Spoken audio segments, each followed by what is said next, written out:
Sometimes you have to do that because the easy challenge is one you'll get lazy with. The big challenge gets you hungry. Oh, how the tables turn. That's a heavy topic, And we need to focus on that. If not for yourself, then do it for your children. Black book is in black. Blac Book. Men talk, Black Book. What is up, everybody? It's Dr. Vibe here, host and producer of the award-winning Dr. Vibe Show, the home of Epic Conversations. And I'm the host of Epic Conversations, 2018 Innovation Award winner, 2020 Best Podcast News Award winner given out by the Canadian Ethnic Media Association. I also co-host and co-produce the only online show in the world for dads, fathers, and male caregivers. It's sponsored by Blacj Men Plus Care. And being part of that team, we've reached out directly and indirectly to over 400,000 dads, fathers, and male caregivers around the world. And as always, I'd like to say you're blessed, highly favored, a magnet for miracles, solution for someone's problem. And you are watching Blac Men Can Talk, a show where Black Canadian men come together to have real, unfiltered conversations about life, culture, and community. Joined tonight with Mr.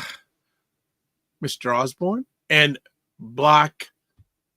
Why am I blanked out today? I blanked out today. Black Nerd Talks. I had a moment. What's going on, gentlemen? Good to go. How you doing, family? Good to hear. Good to hear. What's been going on? The Nerd Man. Yes, sir. What's up? What's up? Actually, let me give you a better question. What's a win since we last heard from you that you've had? Big or small? Win. Good question. I would say, that. Better understanding between my wife and I would say that. That's a huge win. That's a win. That is a huge win. That is good to hear. Sadat, give me a win. The weather. Oh. The weather is a win. It's a win for everybody. that was good. That was good. The weather. As I was sharing with you a little bit earlier, today we're working with about 7 young men, and just their energy and their intelligence really inspired me. So that's a win to connect with our young brothers, right? So I'll take that as my win for the day. Good stuff. Speaking about weather, earlier on this week in Toronto, we had some serious heat. Serious heat. Is that the weather good, not so good, or amazing for any one of you? What are your thoughts on that stuff? I will take this heat or the heat before any day over the cold. My only issue was what was it? We had a heat wave from, I think, Friday or Saturday until about Monday. And I came into work Tuesday. I remember saying something about it being 22. Man, it was 70 degrees. I should have brought my sweater. I was just like, what's going on, man? Damn, Wow. I would say for me, of course, prefer the heat over the snow any day. But the kind of heat that we're getting, the fact that we're not like in, say, the Caribbean or near a body of water, man, it makes it tough, especially at nighttime. It's super hot, you know what I mean? And if you're in the concrete jungle downtown, it's even worse. But you know what? I am appreciating the blessing, right? Because I know the other side of this weather. So I'm appreciating the blessing, the opportunity to be outside and be comfortable. So I loved it. I'm good with that. What about yourself? How was the weather for you? I don't like the humidity. Yeah. The humidity is just, and I don't, especially earlier on last week, I haven't experienced humidity like that in a long, consistent. Right. One day is under, but 3 or 4 days. Yeah. Pow. That's fire. The heat and me are not the best of friends. Like today is perfect. Yeah. I don't like to be standing still and just dripping a sweat. Right. Yeah. Oh yeah. It's been that kind of weather, right? So that is just it's not my jam. Not my jam. I don't like it. I don't like it. But yes, I'll take it over what we get, especially this past February. Oh boy. Oh yeah. That wasn't a friendly thing. Right. That was just not friendly at all. So I just say I take what I can get, and what I get is good. What we get is good enough. And I just go with it. Just go with it. By the way, Mr. Nerd Talks, you're taking some vacation time, are you not? Yes, sir. Yes, sir. Much needed. Just small trip to New York for a few days. So maybe yeah. New York. Yes, sir. How do you feel, man? Crossing the border? Have you crossed the border since Trump? I haven't crossed any borders since last year around this time. All right. So, how would I word this? My wife and I, we've definitely been, paying attention to news and what's been going on. So, we've been praying about it. There's a little bit of tension between her and I, not like between us, but like, amongst us. So, right. Of course. We just leave it to God, and it's a short trip, and then we're back here. We're back here. What method of transportation are you taking to go to New York? A plane. Well, I'll be looking forward. I'm speaking that you will come back. I'll be looking forward to your experience, especially with American customs. Yes, thank you. And I want to know if they actually do take a look at your phone. I didn't hear about that part, but I'm gonna look into that. Yeah, I think a lot of the challenge, more of the challenge, is if you're going by car. I think when you're on the plane, it's less, not the same, but it's less challenging, right? Because they have customs and whatever, but when they have to randomly stop people, and even the guy in Detroit who went the wrong way on the bridge, and then ended up getting on lockdown, which is not funny, but but we'll see. I mean, we're wishing great energy, and enjoy New York, brother. 100%. There you go. You called it. You called it. You know what I mean? You called the New York Yankees energy. Oh boy. Oh, well, hey, actually, one other thing before we jump into break, Messiah Ujiri. Yeah. I've been spreading my conspiracy theory all over that one. So I think because he didn't get to pick our African brother at number 9 on the draft, he got vexed, and they're like, but the long story short, for me, he did good things for the city, sure, good things for the community, good things globally, right? So he will be missed. His leadership. So definitely, I'm not happy with the Raptors for whatever that decision was, but he did his work while he was here.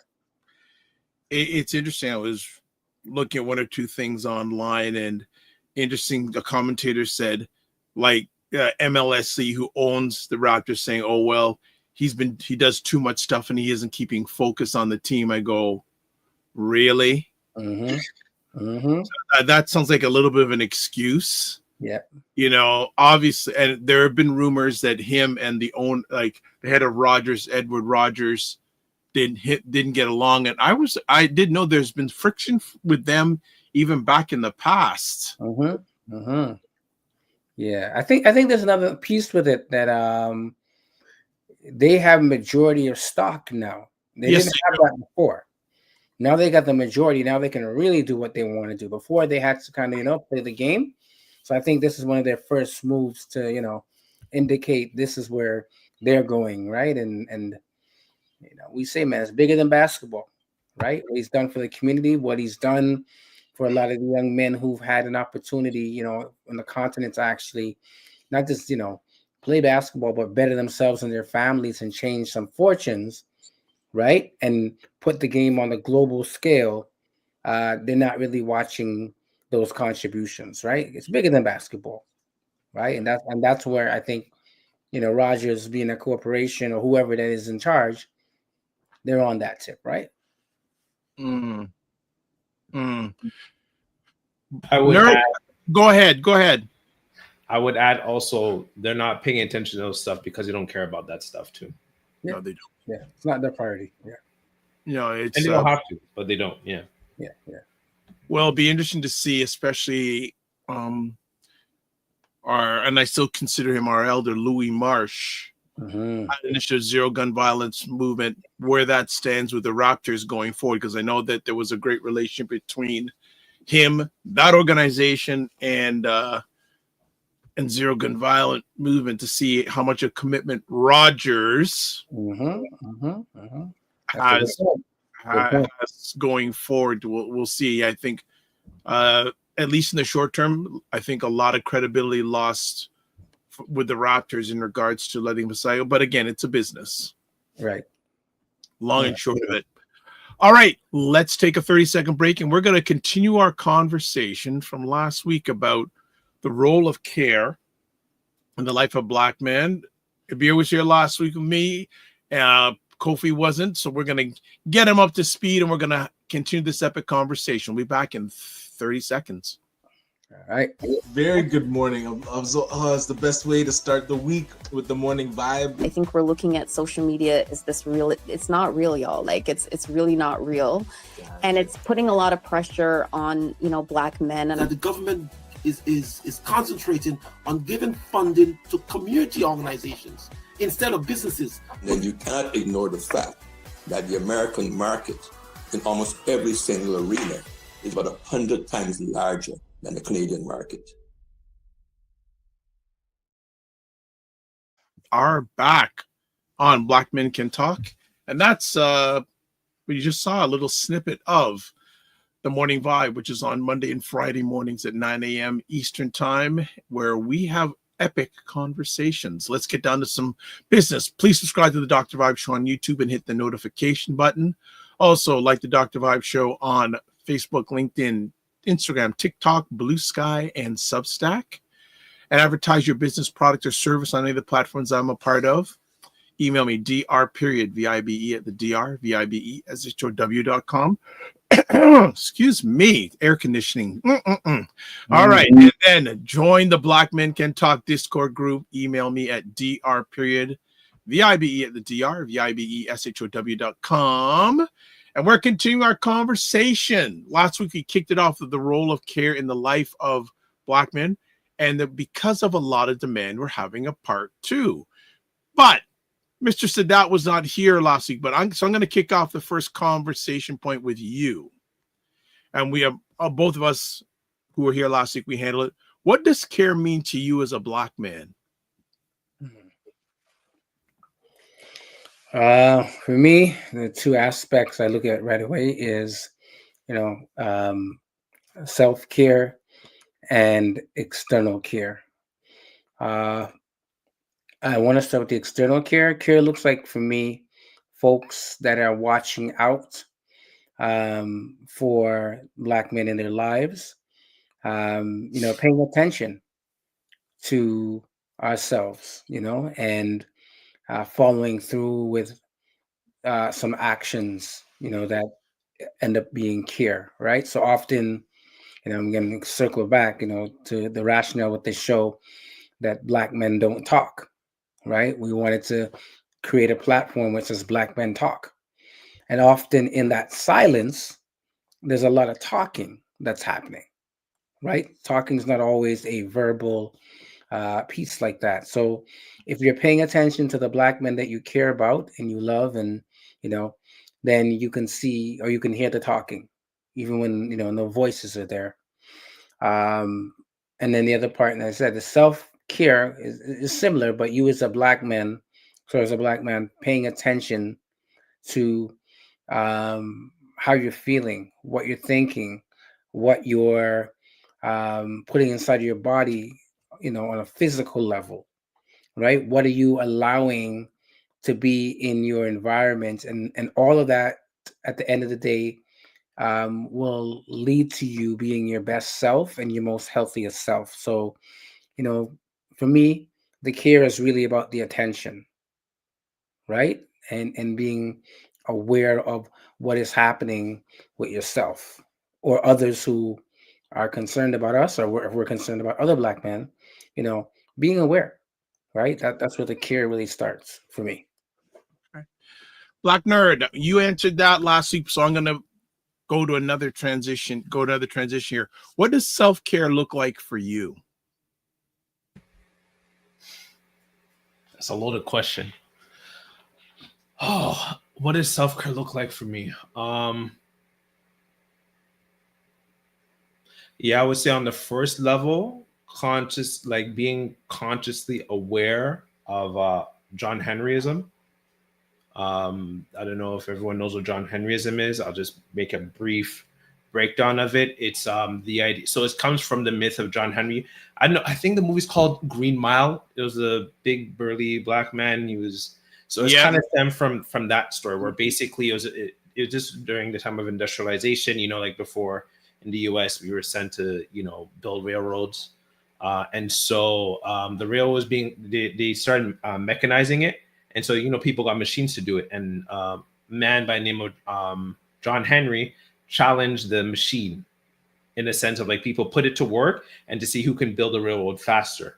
He ended up beating the machine, but then ended up dying at the end from overworking himself. Hence the term John Henryism, Black men's propensity to die from overworking themselves, which I can list people I know who've done that. And so, yeah, just being consciously aware of that, just giving yourself rest. Like for the last week, I was just playing video games. I played a video game I bought 15 years ago. I was like, let me just sit down and just play this. Even if maybe you should do some What game? What game? It's called Ninja Gaiden. It's old. It's a ninja game. Very, very challenging. I was like, you know what? A new game's coming out this year. It's been 10 years since the last one. Let me go back, get my skills back in this franchise. And I've just been having fun the last week, just watching videos, how the the mechanics work and everything. Part of me wants, this, like you can hear, kind of your dad and stuff in the back that you should probably be working. Like, no, like I work all day. I travel very far. I need to relax. Right. Another aspect to I would just say is using our benefits when we have employment. Those of us who don't look like us, we're paying into it, but the amount of men I've seen who have like maybe like a fractured like foot, and they'll still keep going to work every day until maybe now they are permanently handicapped and now they can't ever walk properly simply because they don't want to go to doctors. They don't want to go see a physiotherapist.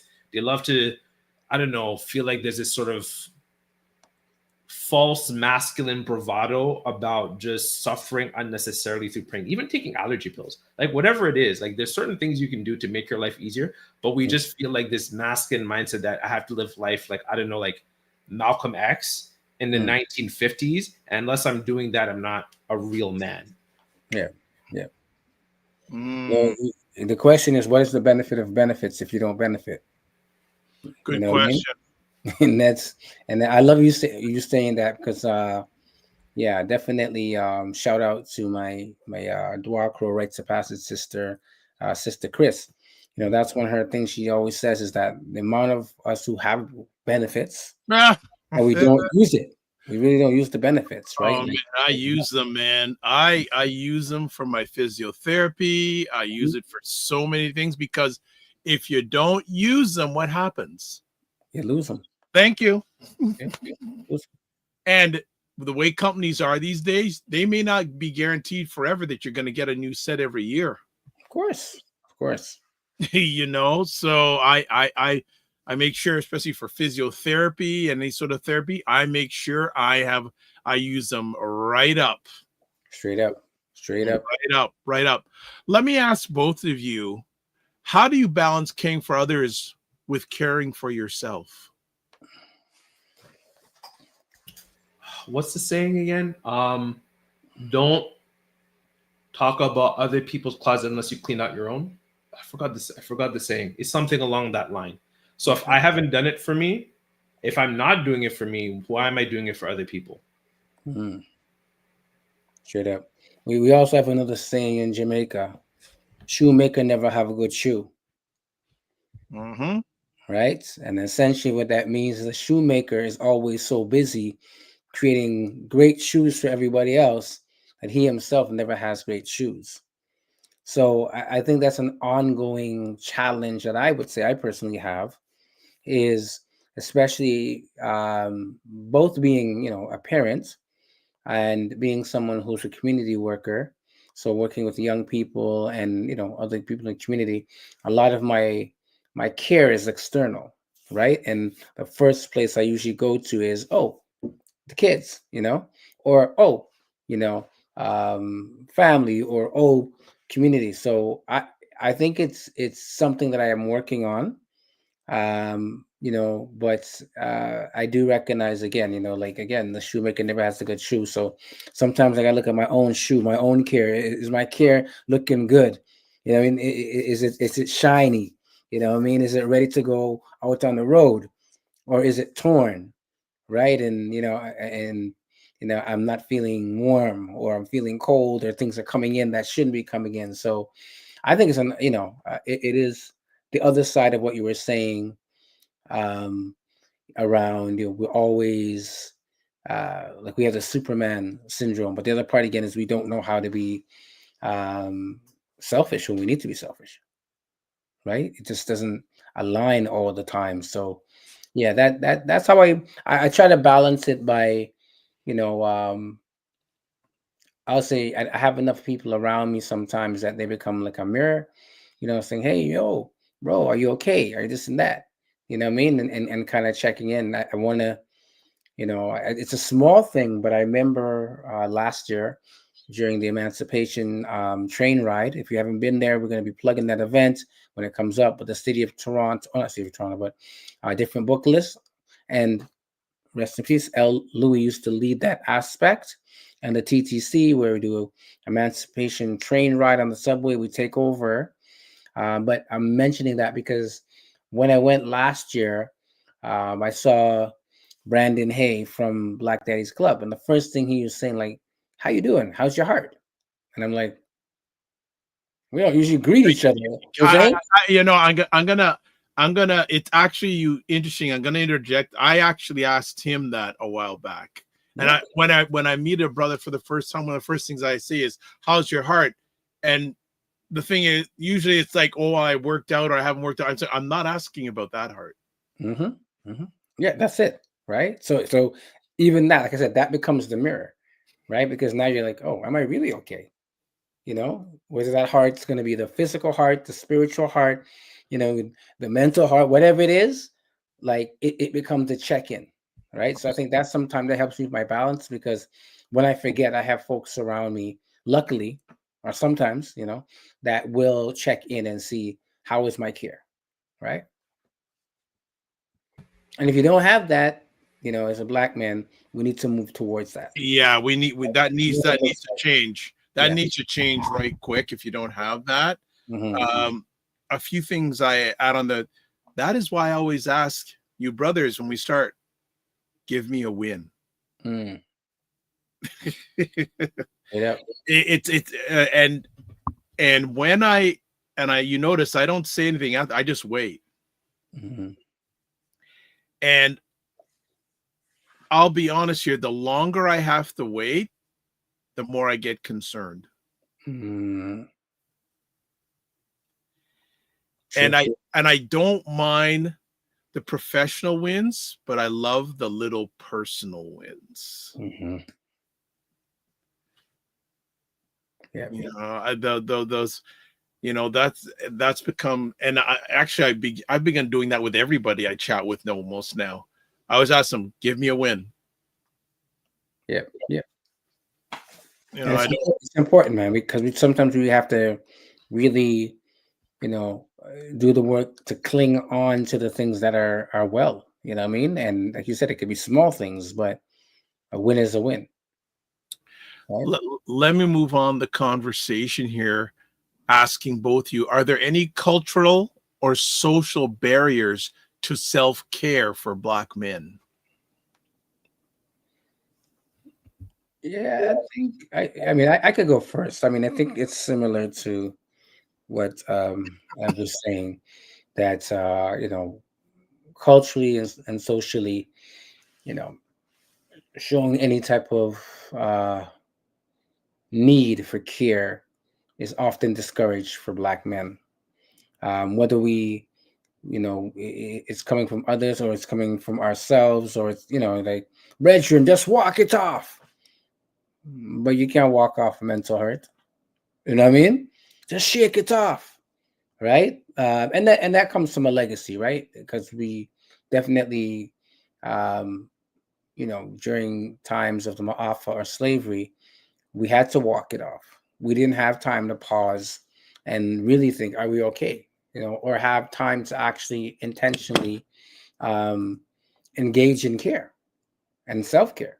We didn't have that. So, we're fighting against, that recent history. I call it recent because before that, we have thousands of years of legacy and history, but that recent history, I think we're still fighting against that, and we're fighting ourselves against that piece, right?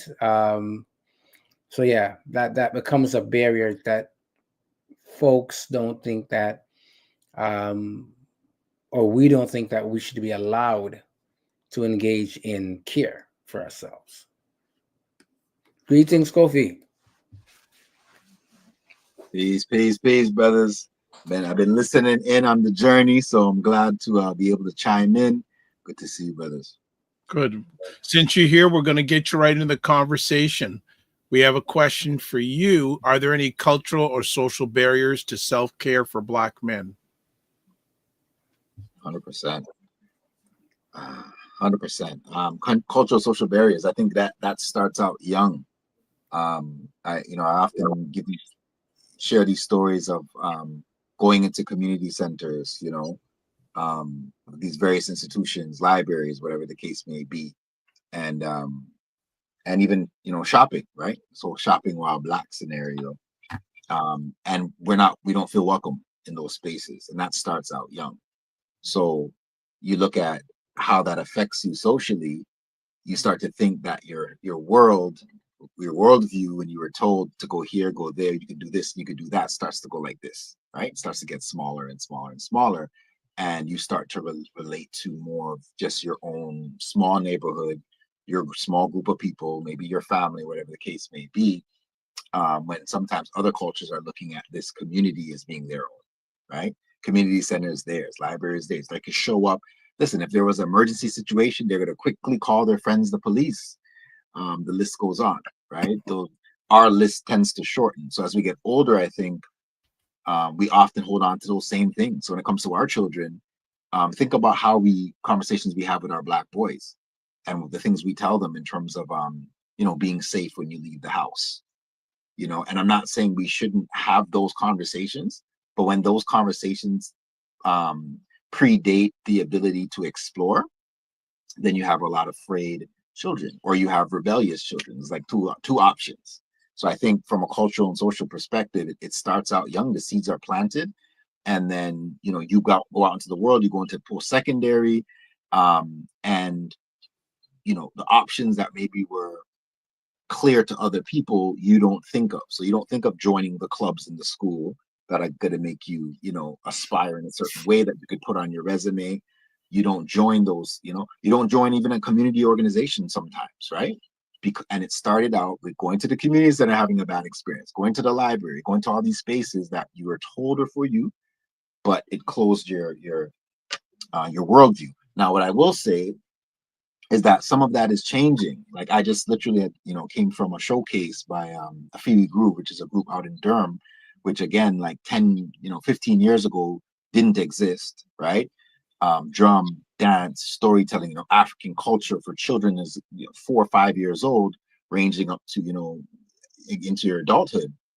And some of those young people talking about they've been there for 10 years, they've been there for 9 years, they've been there for 8 years. They started out as children, now they're instructors. So there's amazing things that are happening on the ground because people like Sanaj, broke those barriers, right? So folks are kicking down doors, but we're still kicking down doors, right? To be able to maintain our narrative, tell our story, and allow our young people to start to break into those spaces and not accept. So I think that's one of the keys that are happening now, is that the next generation is like, no, we ain't. No, what do you mean we can't go there? Right? You know what I mean? We're having the birthday party there. We're going here. We're going there. So the narrative is changing, but some of those societal structures, in a lot of cases, have remained the same. They are changing because we're still kicking doors. They're changing because we're writing letters now. We're sending emails, and we're getting advocates and allies to also support that cause. So now their peers are saying, oh, well, you got to listen to such and such. Such and such got an award, so, they should have a platform to speak. So we're making strides, but the societal structures, a lot of them they're trying to hold on as strong as they can. Okay, good. Bear, I'm not going to forget you. Anything you want to add on to what's been shared by the brothers?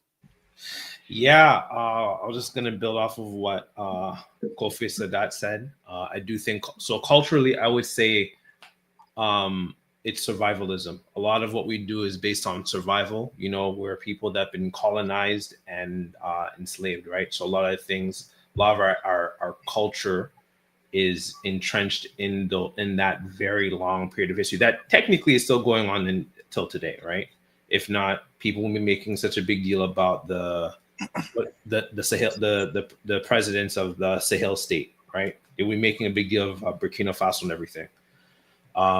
So there's that aspect. We don't really dissect. Even for me, I was just thinking about today something I do, and I'm like, oh, okay, so like why? And I was asking myself, why are you doing that? And I'm like, well, it helps me survive. And then I took a pause. I just thought about this thing I'm doing it to survive. So I have to ask myself, is this something healthy to keep doing? If it's just helping you to survive, because surviving is only one aspect, but thriving is a different thing that we haven't learned how to do as a people, right?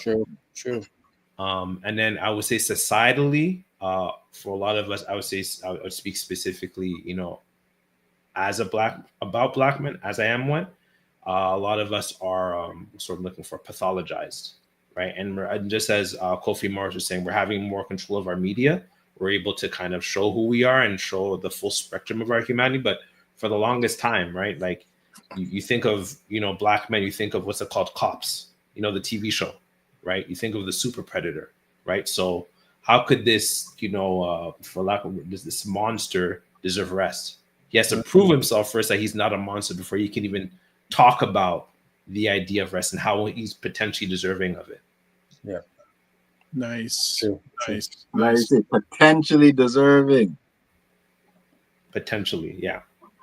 All right. Got a question from a big supporter of Dr. Vibe here.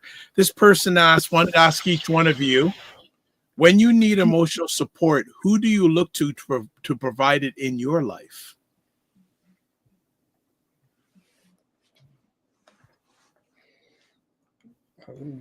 So we kind of broached this topic last week. If someone wants to go, please hop in.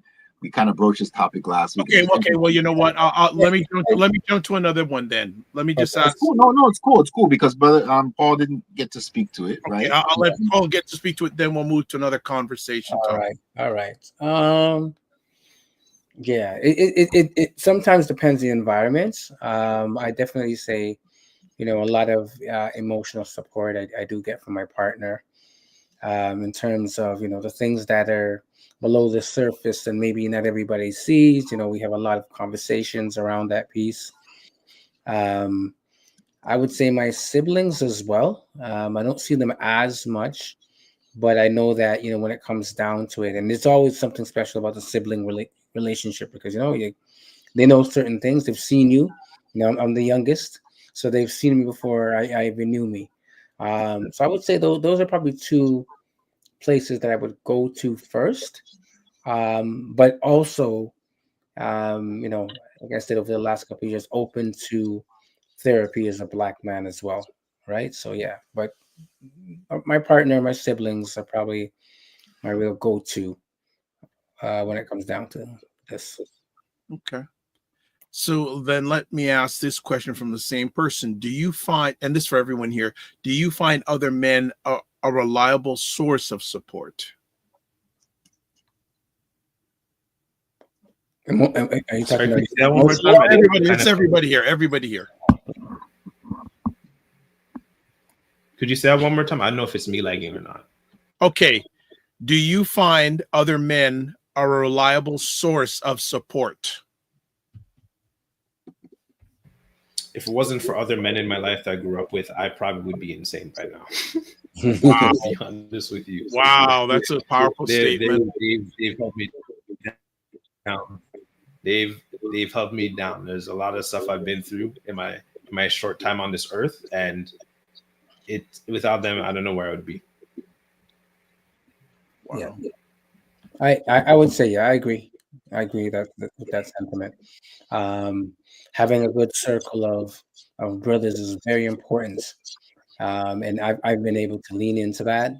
And I do appreciate that, and I do know that, like amongst our brothers, and we talked about it before, the loneliness epidemic is real, right? So, I'm always about trying to create those opportunities for those spaces, but it is definitely an ongoing challenge, the loneliness epidemic.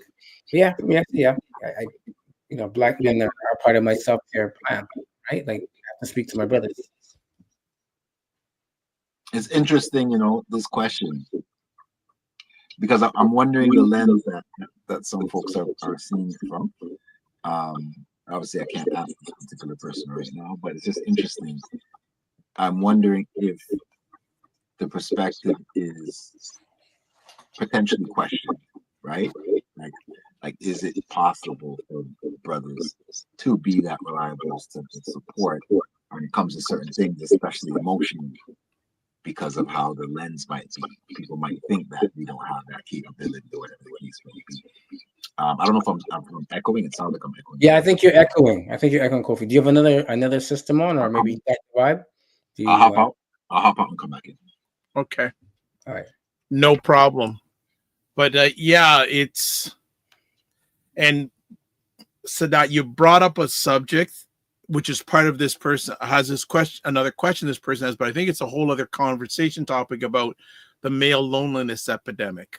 Mm-hmm. And I don't think you've opened a door. I think we're gonna close it for now. But I feel that's a whole separate conversation. Agreed? It is. We need to do a part 2 of that show, because was it Dr. Joel? I forgot, not Dr. Joel. Joe, yes, Joe. What? Joe Corley, Dr. Joe Corley. Yeah. Yeah. Catch it on the rewind if you haven't seen it. But we need to bring him back to we got to bring him back to talk about that man. male loneliness epidemic. I think very, very. So we won't go deep into it.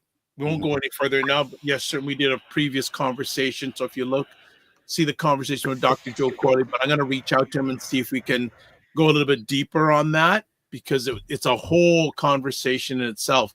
Then let me ask each one of you, let me put it this way. What do healthy, caring relationships between Black men look like? That's a deep question. I could maybe hop in there. Yeah. Let me know. I think I'm coming through clear. It's interesting that you asked that, Dr. Vibe, because one of the pieces I wanted to talk about is care in our relationships and what it looks like across the board. So maybe I'll just touch upon this one now. There's an interesting thing that I think happens amongst us as brothers is the subtle honesty and then the blatant honesty. So when you're in a group of brothers, you have you went to the barber and the barber jacked up your hair. You know what I'm saying? You're standing there with 4 brothers and you go out to play some ball or something. Somebody's gonna crack a joke or gonna say something about your hair. You know what I'm saying? It's not being skirted over. Someone's gonna probably take the advantage and opportunity to be like, bro, so who cut your hair, man? What happened to the barber shop? And however you feel about that is how you feel about it, but it's out in the open. Because we're all thinking it and feeling it. It's the elephant, right? So I find that we do that well, if that makes sense, right? And sometimes it hurts, right? Sometimes it hurts. Your brothers, they honest with you. They gonna tell you, right? You brought the young lady, to the dance or to the family gathering or whatever the case, and something about her is off. You know what I'm saying? Someone's trying to find an opportunity to say to you, hey, so tell me about such and such, right? So we have this thing about us that we try to let another brother know on a surface. Again, I'll share that on a surface level. Sometimes the deeper stuff, the things that are a little more challenging, whether it's health related, family, relationship, children, stuff like that, we might try to tread on carefully, because we also are mindful that if you say a certain thing, a brother may not be prepared and ready and open to explore that thing. Yeah. And as a result, you might step back, but you still try to, sometimes we try to plant that seed. So I think, yes, for sure, that's something that exists between us. And sometimes it comes in a funny way, in a kind of joking, jovial way, but it's to also kind of plant a seed for a future conversation. Sometimes you can talk to a brother one ways that might be like, bro, maybe you need to change your barber. Let me help you out. So that's my take on that. I'm so happy I don't have to deal with that conversation. Listen, it might not look as shiny as it needs to, bro. Well, then I have an argument with the person in the mirror. That's what I can argue with. I give myself my own, but I'm low maintenance on that. But I do hear what you're saying in regards to that. No, but I do agree. I do agree. Anyone else want to add on that? What do healthy, caring relationships look like between Black men? I mean, I honestly build off. No, sorry, go on. No. Go ahead. No, go ahead, please. Go ahead. Yeah, to kind of build off what Kofi Morris was saying. Yeah, I would say it's what made it easier. Hasn't always made it easier to mentor boys and young men. Like one of them, I invited two of them to my work. One of them was kind of late, so he was kind of skirting and not responding to my text, but he's responding to his friend who was right next to me. And I just went to him like, so why are you dodging me? Why are you dodging my text? What's going on? And also just to kind of, once again, build off what Kofi Morris was saying. So I'm like, it's okay if you're too tired to come and do the photography of the event. You're allowed to be tired. You're allowed to want rest. You're allowed to say no. Yeah. And that really helped that connection between us, right? Just having that very direct, sort of honest conversation, that builds a connection. I would say honestly, it's just vulnerability and addressing the elephant in the room. I think we do a really good job at that. Yeah. Yeah. I like what Kofi was saying around the banter. And I think, one of the challenges I see sometimes with that is that culturally that's not always understood, right? So we're in a society where folks might tell you, hey, like, those guys are talking bad about you, and but there's a care underneath there that's it's like, we don't want you stepping out and other people getting on you, right? There's a collective like concern, because like, we might have to go off on those people if they say that to you. You know what I mean? You deal with it in-house. Right? But unfortunately, sometimes things don't always transfer over. The other part of the care, I think I'm loving it, is I'm being in circles with Black men that are allowed to be emotionally vulnerable. Right? And I just look and I look around, I'm like, they're allowing this? This is wonderful. I'm not used to that, I'll be honest, right? But when I see folks allow others to, take up that space in a healthy way and receive, that energy, I'm like, yeah, man, that's what a healthy relationship between Black men look like, for me. That folks who are there, and they're there for it, even if they're not, feeling that emotion themselves. They're giving space where that could have been expressed.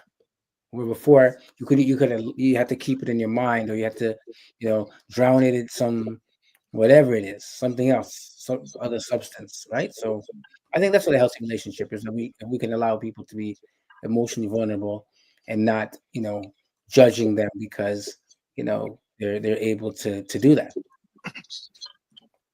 Can I piggyback off that, Dr. Vibe, just relative to around the care piece, right? And like how it looks like for us a lot of the time.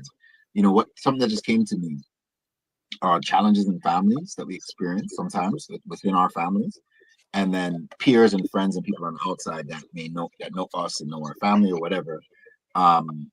Sometimes things will come up, at particular times, transitions of life, funerals and stuff like that. You know, people come together and then you start to hear stuff and whatever, or even birthdays, you know, celebrations. People are like, yo, should I go to the birthday? I'm not going to the birthday. Yo, you don't talk to this guy, I talk to.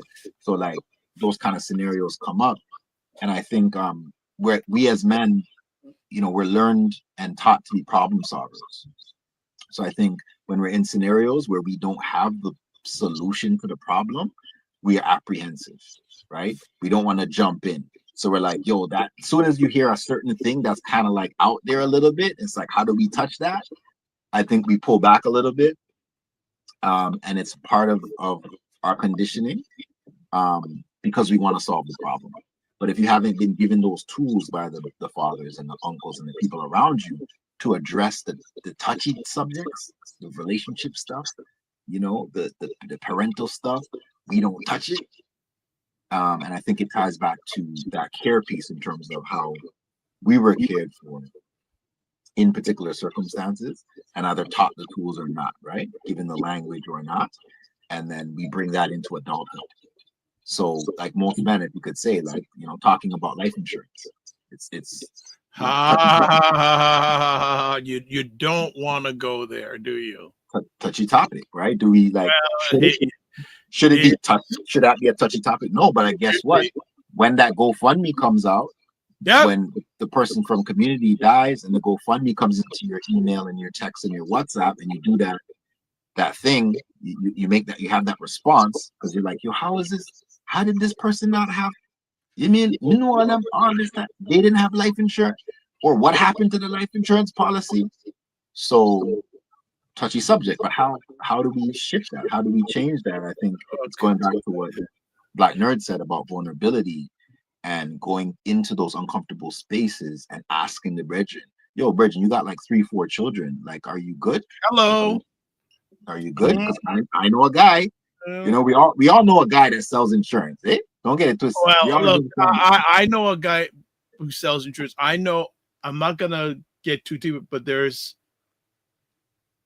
I'll just say this: there's someone all of us know. I'm not gonna give this person's name. That an associate of mine asked him about a year and a half ago if he had life insurance. Right. He looked at him and go, "What are you talking about?" So I don't want to go any deep, but that concerned me. Yeah. Heavily. And as one of the gentlemen who I really love, a gentleman named D. Chansonberry, said a long time ago, said too many Black people, especially Black men, are dying with a bill, not a will. That's a whole other conversation there. That's a D. Chanson, man, I could ever get him on this. That'd be, talk about Renaissance man. Before we start closing down, for people who are watching on the Dr. Vibe YouTube channel, and also for our participants here tonight, we have a little bit of a poll. Ooh. So we're bringing this up. So if you're watching the Dr. Vibe Show YouTube channel, you can participate and vote. So according to a survey, what is one of the top reasons Black men often avoid practicing self-care or seeking help? Listen, we're gonna vote on this ourselves. So, well, if you're on the Dr. Vibe Show YouTube channel, enter 1, fear of medical bills; 2, cultural stigma around vulnerability; 3, disbelief in self-care benefits; 4, lack of interest. Anyone want to answer? I'm gonna go with 3. Sorry, no, 2. I'm gonna go with 2 because just getting a massage doesn't sound sexy. Okay. Sadat, what do you think? What answer do you have? I think there is a number 2, cultural stigma around vulnerability, and I want to definitely mention something. My son, his birthday was last week, so shout out to my big son, Jao. And we're trying to decide what to get him. I'm not really a big gifts person. That's not how I grew up. But I said, you know what? You know, he's getting up there. So I'm going to give him the gift of self-care. So we got him and his brother an all-day spa. Yeah, and him and his brother are going to go, right? And they're looking about 2 years apart. But I think it's important and to move away from that cultural stigma around vulnerability, right? I was thinking about a whole bunch of things. I'm like, no. I need to start getting him into, that importance of self-care, right?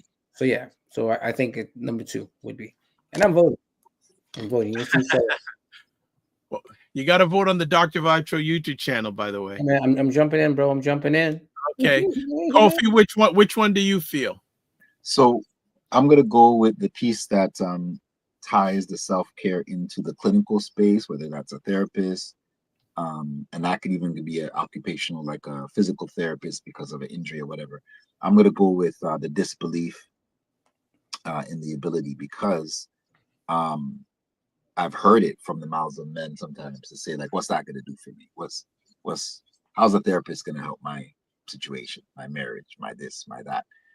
Why do I need a therapy? I just got a car accident. What does that have to do with therapy? Why would I need therapy? A, B, C, and D, right? We deal with PTSD, post-traumatic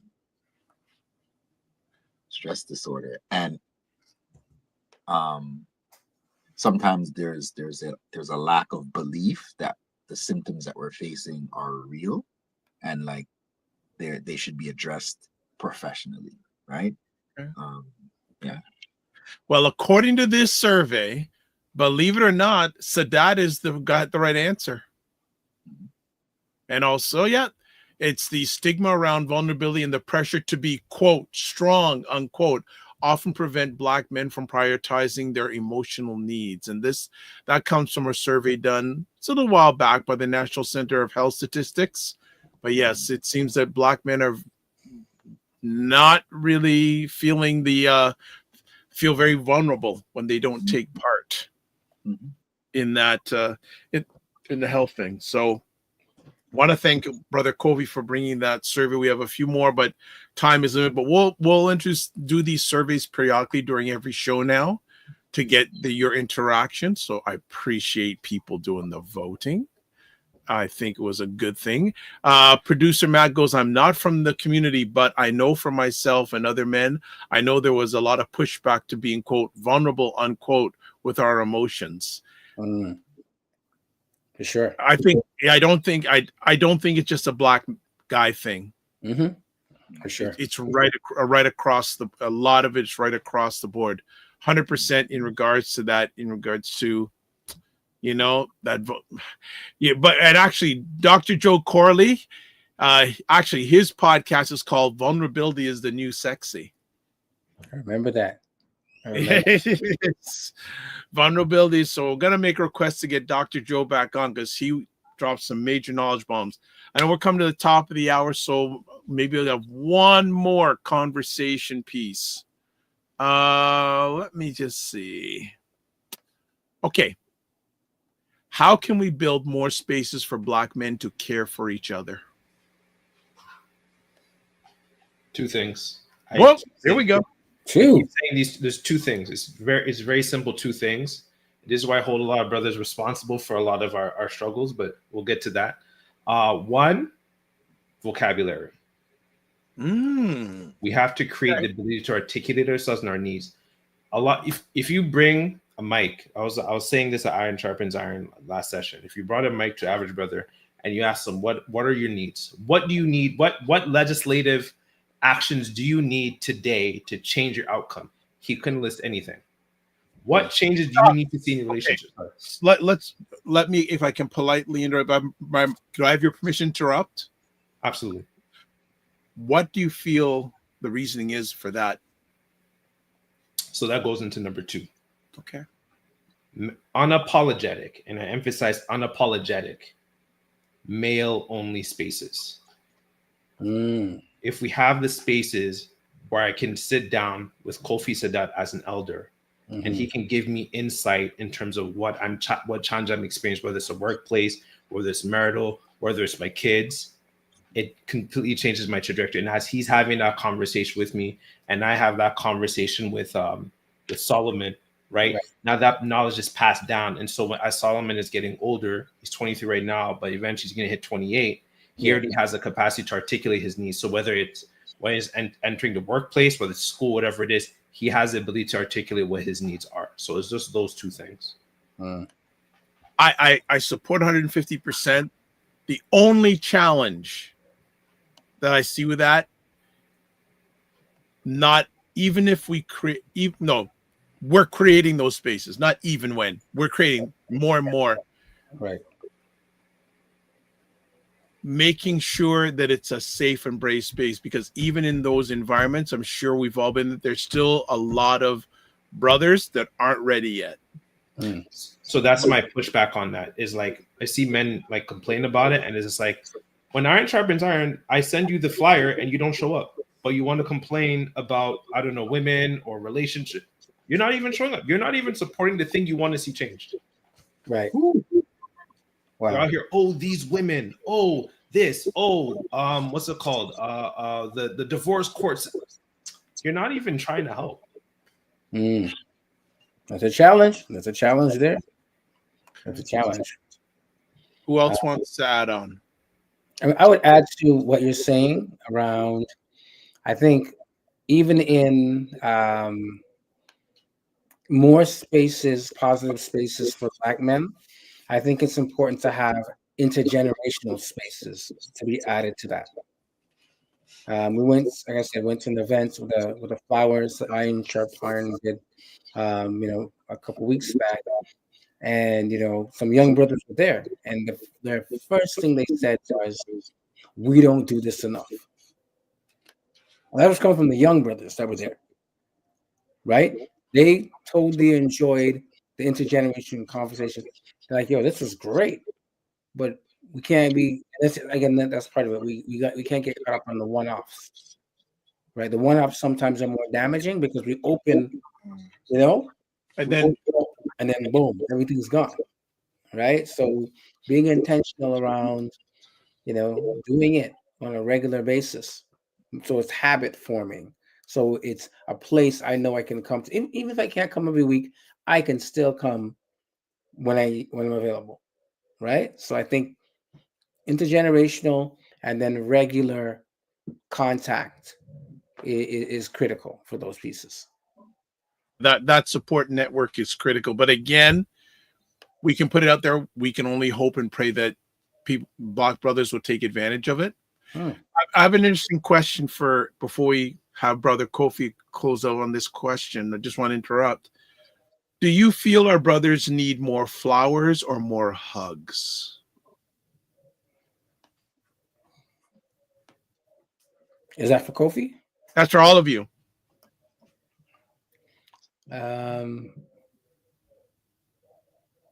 think they need both. I think I would say equally. For me, give him the flowers and then hug him.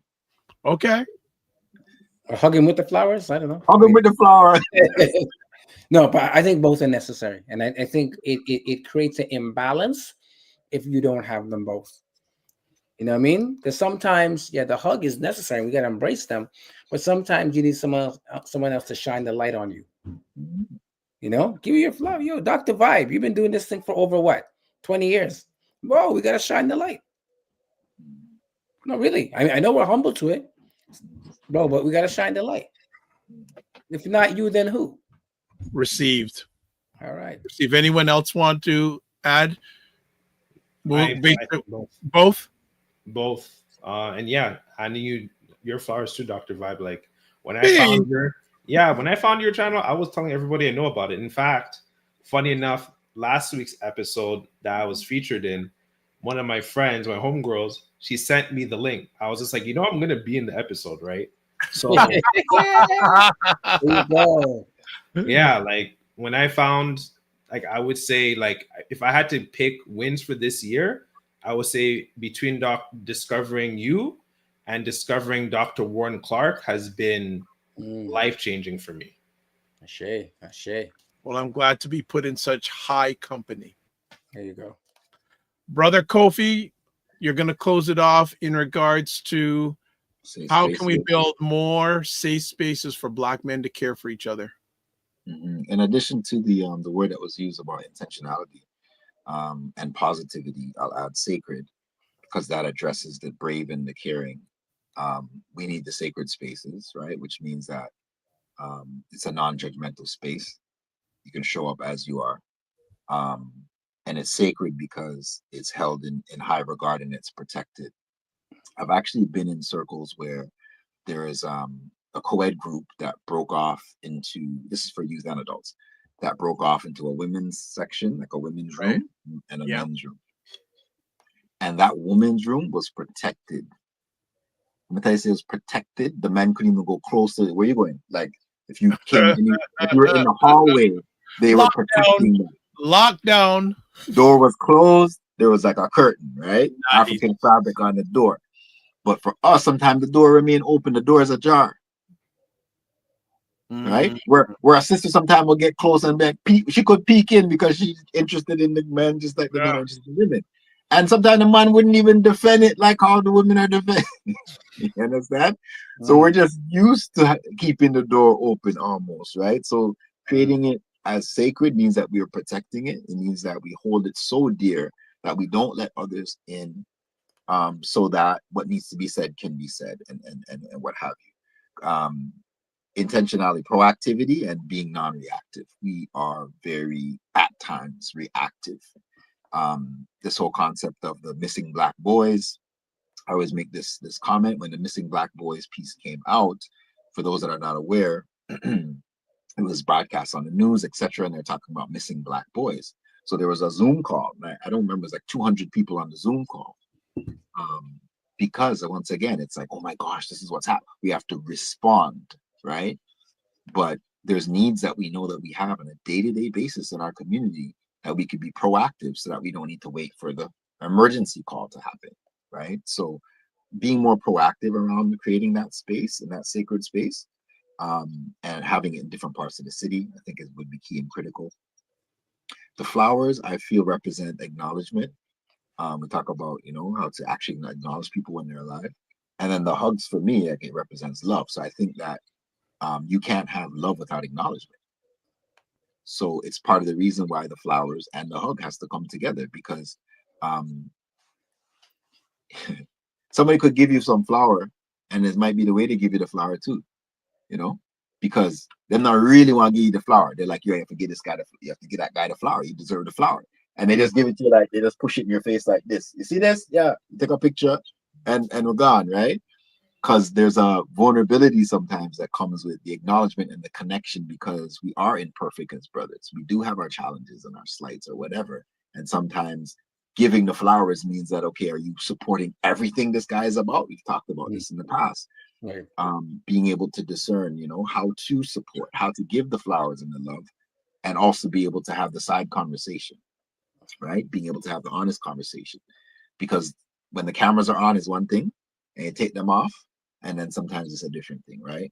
But remember, going back to the thing, as men, we want to be as real as possible. So whether the camera's on or off, we want to be able to say what we need to say. How do we do that? I think it comes with that acknowledgement. It comes with creating that space. It comes with showing the love. And only then, can we thrive. Because I think it's something that we stand on when another man bigs you up. And sometimes we're almost surprised. Like if a guy went on a mic and he's doing a show and you know him from childhood or whatever, and he bigs you up on the mic, you know how you feel? Because you're like, he took the time out to acknowledge me. You know what I'm saying? Right. We're not used to that. So for those that didn't see the beginning of last week's show, we played a video where there was a sister in a shopping mall, and she was going up to brothers and talking and saying to them, that they should smile, that they're handsome, and what have you. And all of them had a different response, but some of them had very emotional responses. And I think it's simply because they don't get their flowers. We don't get our flowers often. So definitely it comes with both. And don't feel say we don't need them, because we need both of them. So take a moment to, big up my sisters out there. You know what I'm saying? All my sisters watching, you know what I mean? All the young ones watching, even the elders watching, see our brethren in the public. Sometimes we do this. We take this active move. We see our father with his children, and we just big him up. It's like, bro, like, you know what I mean? It's good to see you out here in the park with your children and stuff like that, just to get that little big up, you know, young men doing their thing out there. You might help a young lady with her, you know, an older lady with their grocery bag or something. Big him up. Like, you in your mind, you were like, yo, that was so nice that he did that. Come out your mouth and give him his flowers in that moment. Again, proactivity. Don't wait for it. You know, be ready to give it. And big up a brother this week. Give a brother his flowers this week. Give a brother a hug this week. Yeah. All right. Producer Matt says both is good. I didn't realize how much I like giving flowers until my girlfriend started giving them. There you go. There you go. All right. So before we close up, we've got something we want to share here. Brother Kofi, talk about it. All right. So this will be a new segment where we're going to highlight community events. So if you have certain things, you can definitely send them in to ourselves. So we want to highlight, there's going to be a park that's going to be dedicated in the name of Louis March, Elder March. So this celebration is going to happen on Sunday, July 20th. The renaming of Sumac Schultz Shooter Parkette to Louis March Parkette in Regent Park. So big up. Again, July 20th from 1 to 5 p.m. It marks the 1-year anniversary of his passing.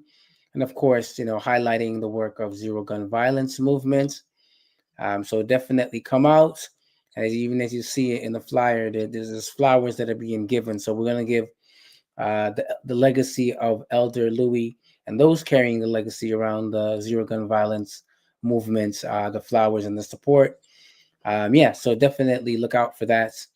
And then on one more thing, next weekend, if you indulge, will be Afrofest here in Toronto, July 4th, 5th, and 6th. I'll be there.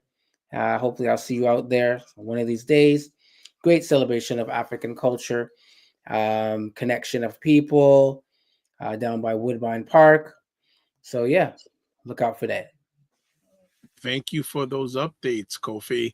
And DJ Elegant says huge news in regards to Brother Louis' park announcement. All right, as we close it down, if you want to get a hold of Black Nerd Talks, probably the best way to go is go to Instagram, black.nerd.talks. And I'll hope you enjoy your little time off, by the way. We're saying it's going to be a good time, and we're speaking that you come back across the border. That's all I'm going to say. You and your wife. But we're looking forward to that experience because actually I know an elder lady, I was speaking with her today, and she said when she drove down to the Bronx, she said no one was at the border. No one's going to the U.S. from Canada. Driving wise. Kofi Sadat, you can get a hold of him. There's the email address, Instagram, YouTube, Facebook, and then also that's a community on YouTube. And then you have Brother Kofi Morris with his email, his Instagram, 2 Instagrams. I don't know anyone who has 2 Instagrams. Maybe you man, but there's a reason why. And there he is on Facebook at Kofi Coach. Myself, you got the website, YouTube, Facebook, LinkedIn, Instagram, X/Twitter, email address, also on Substack and Blue Sky. And also you can watch replays of this epic conversation on the Dr. Vibe Show, YouTube, Facebook, LinkedIn, and the Dr. Vibe Show website. And Paul Osborne on Facebook. As always, live your life as a dream.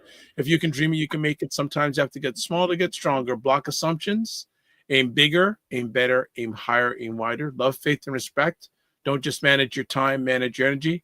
Remember to give yourself grace. And if you're not making money, make history. Try to do both and make it better. God bless. Peace well. Keep the faith. And walk good, Black man. Keep the faith. All right. Stay up. Bless. Respect. Yep.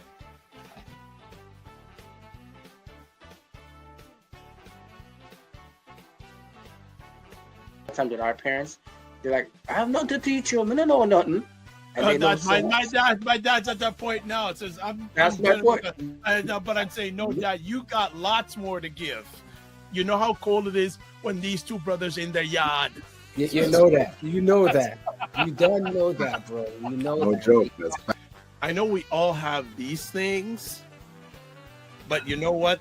My go-to is this thing. Wow.